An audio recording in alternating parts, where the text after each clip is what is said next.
sad time for me today.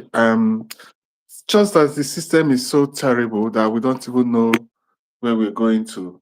I just got a terrible news, and my friend that has really impacted my life, has just passed on, and I decided to make this video live because we don't know who might be the next person. This person was a lecturer, a senior lecturer for that matter.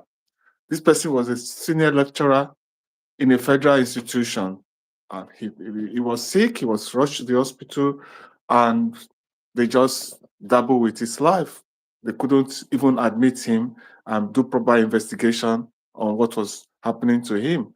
So this is really, really sad. This person has given his best for the past 33 years. He was planning to retire from his active service, So tell me, who will be the next? Why are the hospitals not working? Why are the doctors and the paramedics or personnel are not doing the needful?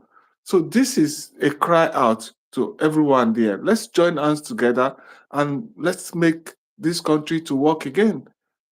This person is about 63 years, was still planning to get retired, and he was rushed to the hospital. He couldn't talk, he couldn't walk, he couldn't even eat. And for days, he's not been eating. He has not even gone to the toilet. And do you know what? They couldn't even admit him. Somebody traveled from in that kind of health situation 2 hours to get to Benin City to see a specialist. But unfortunately, nothing was done. So this is so sad. And I just pray, my friend, rest in peace.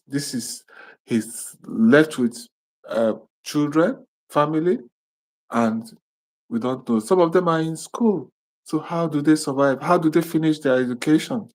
So this is why I'm just doing this video. He called me and was saying, please help me. Doctor, help me. Doctor, please help me. Doctor. So I still remember the echo of those his words. And those were the few words that he said to me. I thought he was getting better, he would get better, or they discharged him to go back home just to buy at home.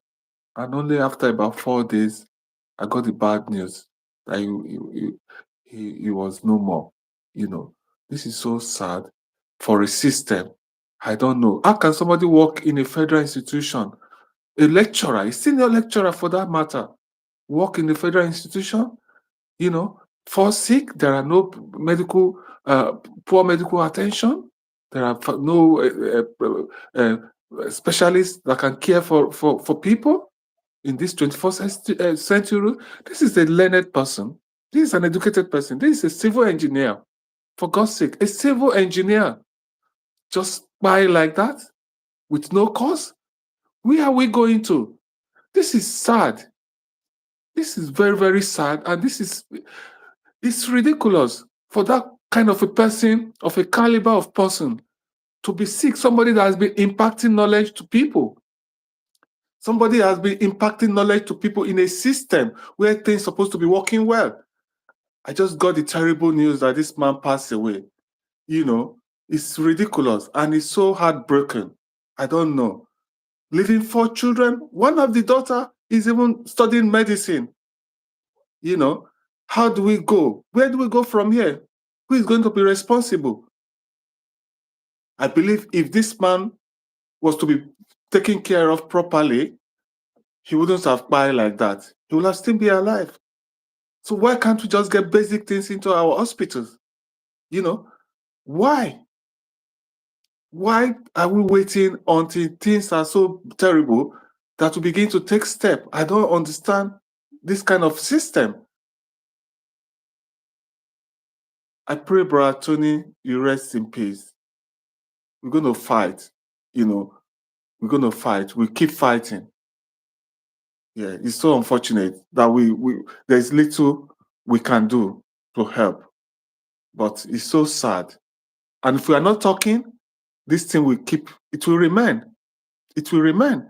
So we got to talk. Wherever you are, we got to talk. We got to make this noise, to let the government do the needful. It's unfortunate. I'm going to end this here. Yeah.